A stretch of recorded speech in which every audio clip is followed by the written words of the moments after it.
For 6 years, he had been working as a night security guard at the same shopping mall. Dave Thompson was known by employees and store owners as just the quiet night watchman. He never spoke, did his job, stayed in his corner. Until that terrible night. Welcome to Hidden Hero Stories. Before we begin this incredible Special Forces story, tell me in the comments which city you're watching from today.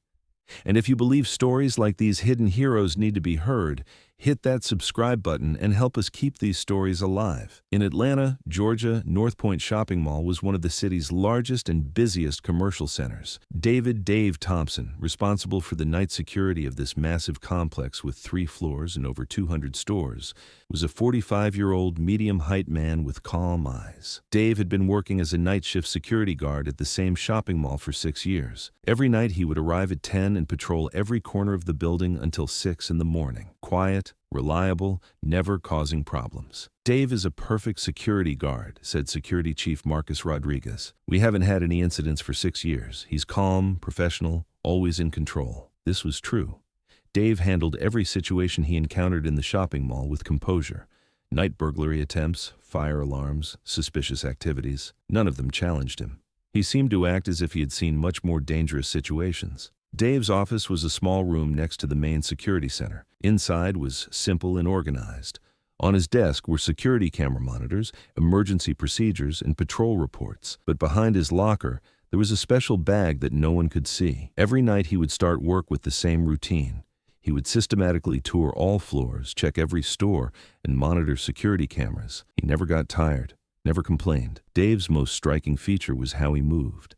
His steps were silent, his situational awareness was perfect. He would take tactical positions in every area. He was like a natural operator. "Dave's movement style is very professional," said Janet, a security guard from the day shift. "He walks like a soldier." That cold Friday night in November, Dave started his normal shift. He arrived at 10, received the daily briefing, and went out on night patrol. The shopping mall was full of last-minute shoppers before the weekend. At 11:30, the last customers left. Stores closed, cleaning crews started work. Dave began his routine night patrol. During his first round, he noticed an abnormality on the second floor. The back door of Electronics Plus store was ajar. It should normally be closed. Dave approached the store. He could hear faint sounds from inside. He took out his flashlight and carefully approached the door. "Is anyone there?" he called out. There was a movement sound from inside. Then silence. Dave acted according to security protocol. He reached for his radio. "Security Center, this is Dave. Suspicious activity at second floor Electronics Plus." "Copy, Dave. Should I call police?" "Not yet. Let me check first." Dave entered the store. It was dark inside, but in the light of his flashlight, he saw that electronic items were not in their places. Suddenly, a sound came from behind him. "Don't move!" Dave slowly turned around. 3 people had surrounded him, all armed, all masked. "Hands up slowly," said the group leader. Dave remained calm. He raised his hands, but his eyes continued to scan the environment. "Who are you?" asked the leader. "Security guard, no problem, just routine check." "You're unlucky. Wrong time, wrong place." Dave analyzed the situation. 3 people. They looked professional. Electronics theft, probably organized crime. "Give me the radio," said one of the leaders. Dave slowly took out his radio, but at the same time assessed his position. The man on the left was too close. The leader in the middle was careful. The one on the right was young and nervous. "If you cooperate, no one gets hurt," Dave said in a calm voice. The leader laughed. "Who are you to give us conditions?" At that moment, Dave's former Delta Force training kicked in. He noticed the nervousness of the young man on the right. He saw the distraction of the man on his left. The leader felt too secure. "I'm just a security guard. Whatever your problem is, we can solve it," Dave said. "Our problem is that you shouldn't be here." Dave waited for the moment. The young man on the right wasn't holding his weapon firmly. The one on the left had come too close. The leader was focused on talking. In 1 second, Dave took action. He made a sudden move toward the man on the left, took control of his weapon, used him as a shield. At the same time, he kicked down the young man's weapon on the right. The leader was surprised. "What?" Dave, using his former operational skills, neutralized all 3 people. Close combat, weapon control, tactical positioning, everything kicked in automatically. 2 minutes later, 3 thieves were lying on the ground. Dave was standing out of breath, but in control. He took his radio. "Security Center, this is Dave. 3 suspects neutralized. Call police." "Dave, what happened there?" "Burglary attempt. Situation under control. 15 minutes later, police arrived. The crime scene was investigated. Suspects were taken into custody. Police Officer Sergeant Williams talked to Dave. "Mr. Thompson, what happened here?" Dave explained the event simply. "I noticed a burglary attempt. I intervened." "How did you neutralize 3 armed men alone?" Dave hesitated. "Luck. And I know some defensive sports." Sergeant Williams looked suspiciously. "There's more to this than meets the eye." Security Chief Marcus was also curious. "Dave, how did you really do this?" "Marcus, adrenaline. You never know what a person can do." But Marcus wasn't convinced. Dave's movement style, tactical approach, control under stress, these weren't skills an ordinary security guard possessed. The next day, the incident appeared in regional media with the headline, "Shopping Mall Security Guard Single-Handedly Stops 3 Armed Thieves." Dave didn't want recognition, but now it was hard to hide. Marcus called Dave to his office. "Dave, be honest with me. Will you tell me who you are?" Dave thought for a long time. "Former soldier. Long ago." "Which unit?" "Special unit. But that life is over." Marcus was curious. "How long?" 15 years, but I don't want to talk about this subject." "Dave, what you did last night can't be explained with normal military training." Dave took a deep breath.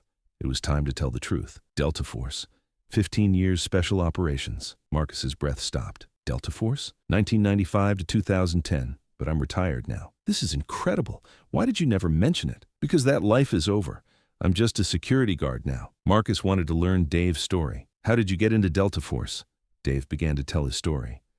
"First, I entered the Army as regular infantry in 1990. Then I was selected for Rangers." "How did you move from Rangers to Delta?" "In 1995, there were Delta Force selections. I applied. I passed." Marcus was impressed. "Isn't Delta Force selection very difficult?" "Only 10% pass. Physical tests, psychological evaluations, survival training." "What kind of operations did you do?" Dave hesitated. "Most are still classified, but generally counterterrorism, hostage rescue, direct action missions." "In which countries?" "Afghanistan, Iraq, Syria, Africa, various places around the world." Marcus was curious. "What was your most memorable operation?" Dave's expression darkened. "In 2008 in Afghanistan. Operation to capture one of the Taliban leaders." "How did it go?" "It was successful, but it had a very heavy cost." "What do you mean?" "2 of my team members died. I was the commander." Marcus understood Dave's pain. "This wasn't your fault, but I was leading. Maybe a different plan." "Dave, these things happen in war." Dave nodded silently. "Why did you leave in 2010? "I was seriously injured in my last operation. I stayed in the hospital for 6 months." "What kind of injury?" "IED explosion. Metal fragments in my leg, brain trauma. I was no longer fit for operational duty." Marcus appreciated Dave's sacrifice. "So why did you choose security work?" Dave thought. "Because I still want to protect, but peacefully. I understand."